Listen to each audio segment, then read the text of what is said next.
Alrighty guys, when I tell you I've been wanting to start a YouTube channel for years now, it's literally been years. And when I was sitting down thinking about it, I was like, the hardest hurdle was, what the hell is my first video gonna be? And since it's a new platform for me, I was like, people don't know who the f you are and people don't know what the f you do. So this video is who the f am I and what the f do I do? Which I thought was a great place to start. So let's just dive into it. Hi, my name is Taylor Ray Archer. I am a jewelry designer and the owner of Rad and Ray. Bring you way back to my very first entrepreneurial spark. I feel like there are some people who are just born and bred entrepreneurs, and I am truly, truly one of those people. My dad loves to tell a story about when I was like 5 or 6 years old. We used to go to Rocky Point, Mexico. I should also mention that I'm based in Scottsdale, Arizona. And Rocky Point, Mexico is the closest beach to us. It's like 4 hours away. And we used to go every year for spring break growing up. And the local kids there run around and sell this gum called Chiclets. And it's like literally couldn't be bigger than the size of a quarter. And I begged my dad this entire trip. I was like, I want a whole box of Chiclets. I want a whole box of this gum. And he's probably thinking like, oh, this kid just wants this whole box of gum, like whatever. No, we're not buying you a whole box. But I clearly pestered him enough that one of the very last days we were there, we were at a gas station and he bought me a whole box of gum. And I get ready to start running out the door. And he's like, where do you think you're going? And I'm like, I'm gonna go sell the gum. Like I wanna make my own money. I need to sell the gum. And so he's like, from that moment forward, we knew that you were gonna do something entrepreneurial, which at that time, obviously I had no idea you could be your own boss. I didn't even know that you could start. It was like not anything I could conceive of starting a business then. And so fast forward, kind of had a very normal, middle school, high school life. I went to Arizona State University for college, and when I went in as a fine arts major and didn't really know what I wanted to do. Thought maybe like art history or art education. And so you have these like prereq courses that you have to take there.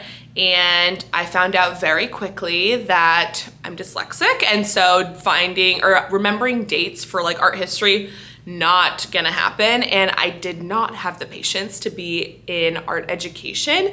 But as like these prereqs, we had to take a 2D art course of our choosing and a 3D art course of our choosing. And so for 3D arts, it was like woodworking, which I was like, I don't want to be covered in sawdust all day. That sounds terrible. Ceramics. Oh, I hate the way clay feels on my hands. Fibers, which was interesting, but it wasn't like fibers as in like fashion. It was fibers as in like fiber art, which I was like, I don't know. And then metalworking was the other one. And so it's like, I'm gonna take this metals class. I have to take a prereq in 3D art, just gonna do it. And so I took it my freshman year and fell in love with my professor. Her name's Victoria, and she is just such a badass. The class was awesome. I loved that I could make things that I could wear. And there was something very utilitarian about it. Like it was very, a lot of hammering and, melting down metals for casting and all of the tactile elements of it I really, really enjoyed. And the fact that I could make stuff that I could wear, I really loved. During that time, I also tried starting a online vintage store. It was called Revamp, REVAMPP. And I want to say I started on Etsy. And so I spent an entire winter break collecting all of this, thrifting a bunch of stuff and cutting up shirts and denim, and also making jewelry. I had a couple bird skull casts. So when you start to do casting, it's very common to do start with animal bones or something like that, because you can make a mold out of it easy, and then it disintegrates when you put it in the kiln to make the mold. And so I made this collection of bird skulls out of brass, and I did a jewelry line with them as well. It was a total fail. I sold one thing, and it was one of my bird skull necklaces, which I'll put a picture in here if I still have it, because the only person that bought something from me was my dad. I did not know how to ship it, so I literally dropped it off at his door and I said, thank you for your business. This is going to shit. I'm closing this down. And he still has it to this day. He sent me a picture of it a couple months ago, and I will insert it here. So that was a total failure. But my sister and I, she's 10 years older than I am, had always talked about wanting to start a boutique. And it was like, maybe when Taylor graduates, we could do this boutique thing, whatever. Getting close to the end of my freshman year of college, we found the perfect location. It was on Arizona State University's campus. It was underneath a huge on-campus apartment complex. It was right next to the sorority housing, and it was across from one of the biggest dorm rooms on campus. And so we're like, why don't we just start it now? And we did. We opened a clothing store. We spent the entire summer between my freshman and sophomore year building out this space. It was an old mailroom, so it was like burgundy and just gross, and we had to get really frugal, and we worked our butts off that summer. We found a Bed Bath & Beyond that was closing and bought a ton of their fixtures. We had to figure out how to source inventory. So we went to Dallas for market, we went to Vegas for market, drove to LA a couple times to like stock up on inventory and really kind of fine tune our business model.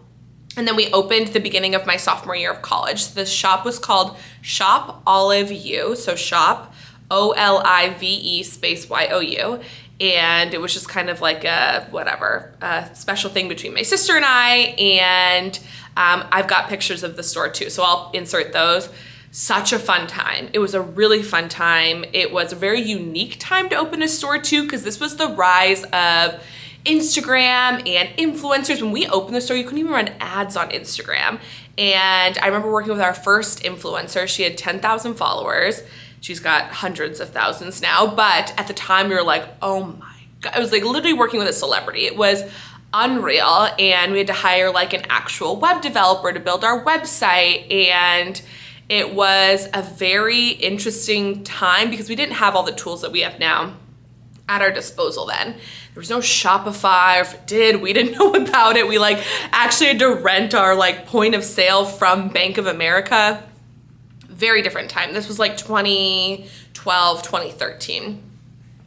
And I ended up falling in love with the digital marketing side of running that business. I loved the content creation, managing social, finding unique and innovative ways to get the girls in the store, finding ways to market to girls outside of the US, email campaigns, all of that kind of stuff. And again, it was like I was growing a business while all of these tools and technologies were also growing a ton.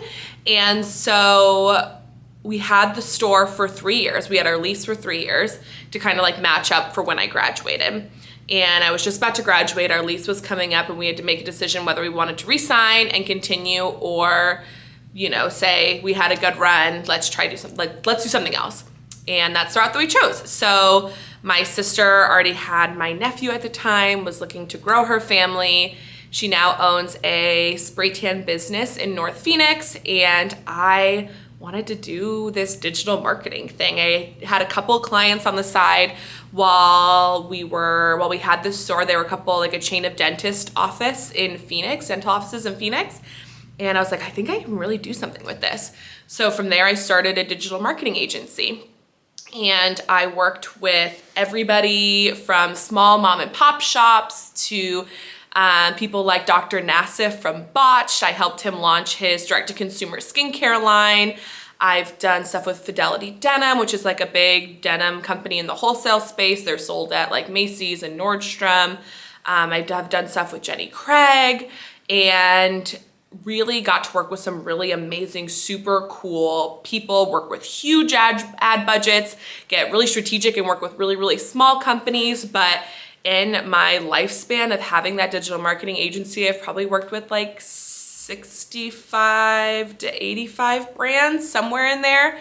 And loved it. I still love it. I love that side of business. I find it really fascinating. It's a very cool way to kind of intermingle the creative with the analytics side and really seeing something that drives results, which is just wild. A couple years ago, I turned to my husband and I had a couple people that I was working with that just were rough. They were hard. They were really, I don't want to get into it too much, but they were just really, really tough clients. And I hit my breaking point and I told my husband, I'm spending my entire life making all of these other businesses' dreams come true through marketing.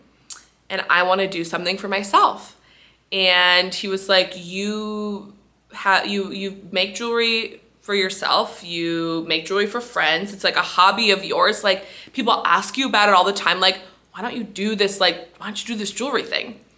And I was like, okay, yeah, that sounds like a good idea. And I remember telling one of my clients that is no longer a client that it was something I wanted to do, and he was like, good luck. Like no one's gonna keep you on, you know, pretty much telling me that I had to choose between starting this side hobby and just keeping my clients around. And he was a really big client of mine and I couldn't afford to lose him while I tried to build this jewelry thing. So I didn't pull the trigger at that point.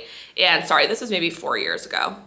And I still was like collecting chain and designing things and was like, oh, one day I'll do it. And I hit a breaking point and was like, pretty much, I don't want anything to do with you anymore, Mr. Marketing guy. I'm gonna go do this. And so in 2 weeks, I turned around an entire brand, launched a website, had a launch party planned, all of that stuff, because I had so much fire lit under my ass because I don't want to get too much into the other person I was doing work for, but, and started Rad and Ray. And it was the best thing that I'd ever done in my life. And there's nothing that will push you more just to make something happen, like announcing it to the world, and setting a deadline for it. Because when I tell you I turned around the entire brand in 2 weeks, I did it in 2 weeks. And then we had the launch party 2 weeks after that, and we've been here ever since. And so the brand is about 2.5 years old, and we specialize in bold accessories, bold, high quality, affordable accessories. Our sweet spot price point wise is like $25 to $50. We're gold filled stainless steel, so waterproof, hypoallergenic. We make everything really comfortable, really versatile. Everything is sold in individual pieces that are made to stack and wear as layers. So you can go as bold or as simple as you want. And we are trying to bring you guys really unique, innovative designs so that you can feel empowered and proud of what you're wearing. Like I mentioned earlier, we're based in Scottsdale, Arizona. We've got a showroom on Scottsdale Road in Shea that's open on Fridays and Saturdays. That's where I'm at right now. We are also big into wholesale. We're sold in like 250 stores in the US, Canada, and Mexico. And we try to launch stuff at least every 6 weeks and really try to keep our collections very intentional and purposeful and bold and unique, all of the above. So my hope with this channel is obviously to share a little bit more about the business, the ins and outs of going to wholesale shows, and what it looks like to build a collection from start to finish. Like, we are in the sampling phase of holiday, which we've been working on since December of last year. So the world of running a product-based business, especially one that's so heavy in the wholesale side, is absolutely wild. It's been a huge learning curve for me. But to show the ins and outs of that, to show how to stack and how to style, days in my life, things like that. So if you guys have any ideas or are curious about certain aspects of the business, let me know. I'm happy to at least attempt to shoot videos about it. I'm sure my first couple will be rusty, but whatever. We're just gonna throw them up and I probably won't watch them, but it'll be fine.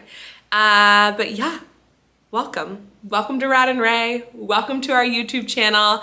I'm so excited that I bit the bullet and started to do this. Hopefully you got a little glimpse of my life and what brought me here.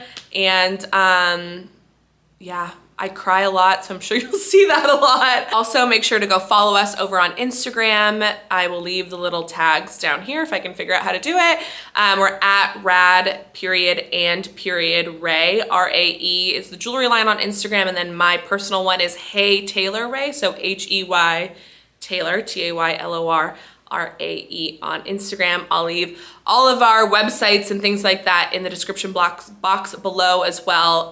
But yeah, if there's anything that you want to see, let our sister know. And until maybe next week when I post something else. Bye guys.